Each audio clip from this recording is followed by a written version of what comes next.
Ho paura che non ne usciremo più. Ci risiamo. Mi sta venendo l'ansia per la mia attività. Non posso fare più niente. Voglio la mia vecchia vita. Non voglio ammalarmi. Non vedo più la luce in fondo al tunnel. E via dicendo. Queste sono le frasi che più spesso mi sento rivolgere dai miei pazienti in questo ultimo periodo. Stiamo vivendo tutti la seconda ondata della pandemia da coronavirus. Avere paura, essere arrabbiati, soprattutto se percepiamo una minaccia alla nostra salute e alla nostra stabilità economica, e se siamo costretti a cambiare le nostre abitudini senza avere più certezze, è non solo comune, ma anche normale.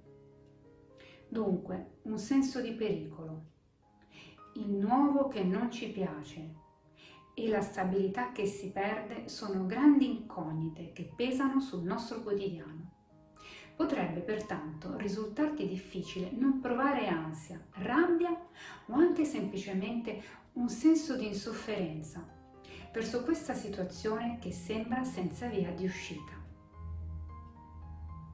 Ho tra i miei pazienti persone che hanno attività a rischio di chiusura, e parlo di una chiusura definitiva, e con queste attività dovrebbero invece mantenerci la famiglia, oppure hanno persone care lontane da loro, o non hanno un partner e magari anche pochi amici e si sentono molto sole.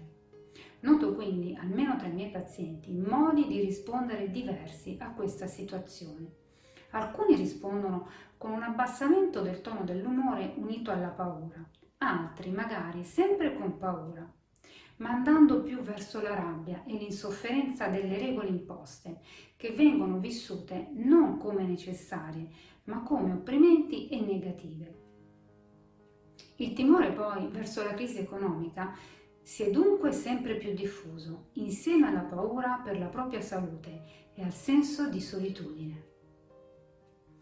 Se durante quella che possiamo chiamare la prima ondata erano presenti un senso di solidarietà e di unione sociale, uniti ad una paura moderata ed alla speranza, ora la situazione appare molto cambiata. La solidarietà, se ci fai caso, sta andando via via scemando e al suo posto abbiamo una categoria contro l'altra e la speranza si sta affievolendo. Non c'è più neanche in tante persone la voglia di reagire, che invece sta diventando rassegnazione. Ma allora tu cosa puoi fare? Innanzitutto ascolta il tuo dolore e la tua paura, accetta le tue emozioni. Noi tutti siamo fatti di emozioni. Riscopri i tuoi valori e i tuoi sentimenti. Poi non ti isolare. Internet è pieno di attività che puoi fare online, anche qualsiasi genere di corso ti possa venire in mente. Dedicati poi a te stesso e cerca di mantenere per quanto possibile una certa regolarità nella tua vita, anche mangiando sano.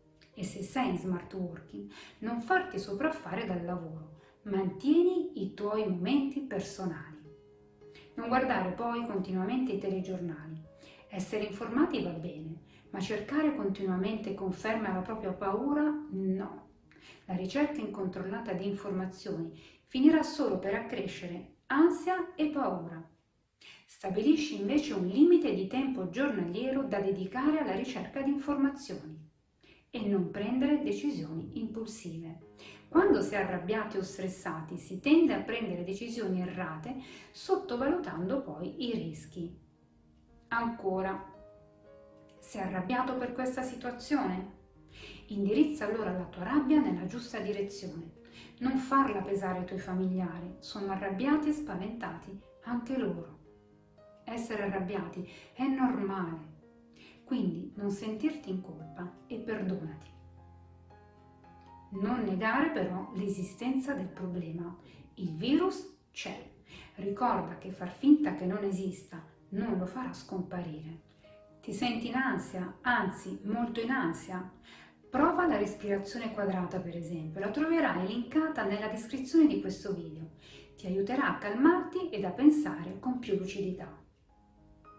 Hai paura di perdere il lavoro e la tua stabilità economica? È normale.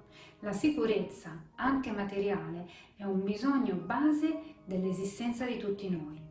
Sposta dunque la tua attenzione da ciò che hai perso o che puoi perdere e da ciò che non puoi controllare a quello che puoi fare, a quello che puoi modificare, alle tue prospettive. Reinventati o semplicemente approfitta di questo periodo per migliorare le tue competenze e, se necessario, rivolgiti alle associazioni, che lavorano sul tuo territorio e si adoperano per aiutare coloro che sono in difficoltà.